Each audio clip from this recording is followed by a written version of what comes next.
Welcome back into the Sports Source. This segment brought to you by Safety Systems, East Tennessee's #1 source for security and entertainment needs. So if you need a security system for your home or office, a fire safety system for your business, home automation, home theater setup, they do it all. Safety Systems. VFL JJ Surlis. You can get in touch with him this week. Give them a call. Visit them online. They do great work. You'll see one of their security system signs in front and behind. Well, hopefully you won't be behind my house. But if you're back there, you masked villain you'll see a sign for them. You better not come inside. Safety Systems. All right. Alabama announced this week that Nick Saban has agreed to a contract extension running through the year 2028. That would make him 77 years old if he coaches to the end of that deal. On the one hand, that would seem to be very bad news for Tennessee that you play him every year and he's the greatest coach in the history of college football. I don't even think anybody's even close. With what he's done in this era, I just think he's the greatest ever. So you're thinking, we're never going to get rid of this guy. On the other hand, and we'll see if you guys think this, Bobby Bowden, it dropped off when he hit a certain age level. Joe Paterno dropped off when he hit a certain age level.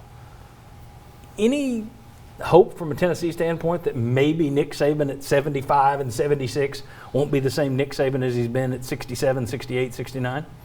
Yeah, there's a hope. In the meantime, he's beating you 6 in a row before he gets there. So I think I'm just trying to be positive. As usual, I'm just trying to be positive on this show. Mr. Positive. Yeah, you are, and I'm just trying to be realistic. I just don't see Tennessee beating Alabama the next 6 years, 5 or 6 years. So even if he drops off, you've still been pegged with a whole bunch more losses. So him staying, if he got out at 72, yeah, that would be good news for Tennessee. But And one of the things that it kind of gets overlooked is look at the way the assistant coaches, the turnover there.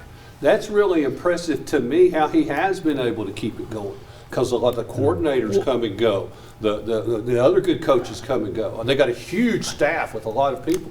But Nick Saban still keeps it rolling. Well, it was 2 years ago he lost all those assistants and then had the one step back where LSU stepped to the front and everyone said, all right, the dynasty's over. That's it. Write them off. Yeah, not so much. Then he comes back with the greatest team probably in college football history, winning 10 games in the SEC against all SEC competition. Do you think there's any chance of him dropping off like a Paterno or a Bowden, though? Well, if there is. And Bear Bryant. It fell off at the end for Bear Bryant as well. Well, you would think slim and none. I mean, as long as you know, I guess mentally, you know, and we've all dealt with people who've had some issues as they've gotten older.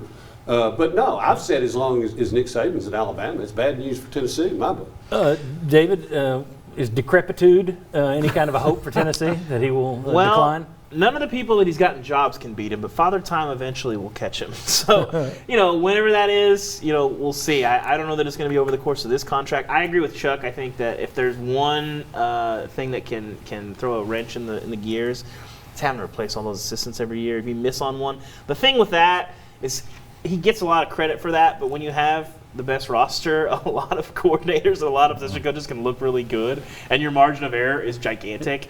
But being able to bring guys in and innovate in new ways has really been a strength. See, and I think that's it. I think what makes Alabama isn't the coordinators that everybody rushes to hire.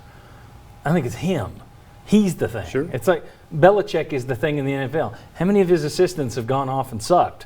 Yeah. Same with Saban. That's not the key. Isn't he surrounds himself with good people. He's got a system, and he plugs these people in, and he lets them do a little of this and a little of that. But it's basically Saban. It is insane. Yes, it is insane Saban. that his system is built to the point where he can have 3 former NFL head coaches come and want to be position coaches and offensive coaches. That's ridiculous. Oh, I think anybody would want to go there because it's it's the greatest car wash in the history of the planet. But you know what? It helps when you can pick and choose between 5 stars. When you have your pick of the best players, and if you're even a halfway good evaluator of talent, you're going to hit on those kids, and the people getting 3 stars are playing catch up, from day one. he's evolved with the game, but I'll tell you something else that surprised me too. I remember interviewing him at the SEC spring meetings years ago, and Tennessee had just hired Derek Dooley, and I said, well, when you were at LSU, why did you hire Dooley?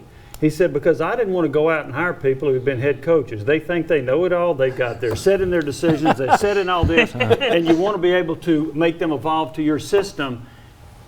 And a few years later, he started hiring all these former head coaches. He evolved in that way, too. I thought that was an interesting change in his philosophy. I think you can look, you want to look at any of the greatest CEOs in business, any of the greatest coaches, whatever sport, pro, college, whatever sport. you'll find that they've always been guys who are willing to change. Yeah. If you don't change, you're Yeah. gone. You're dead.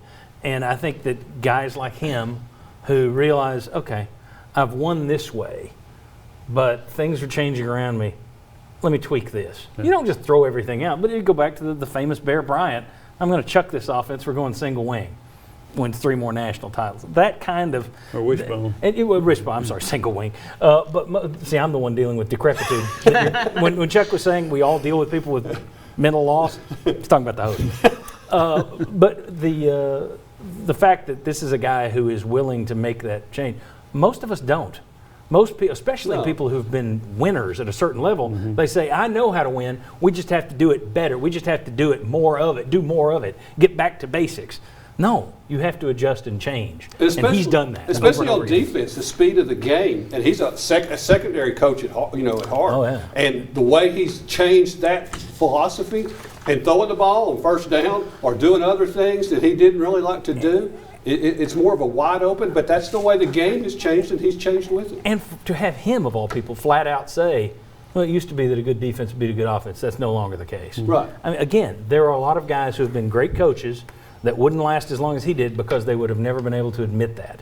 They would have said, no, 3 yards in a cloud of dust is still the way. This is how you we sound like did you're it. talking about a Tennessee coach we might know relatively well. There was one of those. Yeah. So, It sounds all right. familiar. I don't There know. was one of those, but there are plenty of them. All right, when we come back, I'm going to hire somebody who'll do the exact same thing I did. All right, let's talk about changes to the Vol Network. They're coming. We'll talk about that next. Come on back.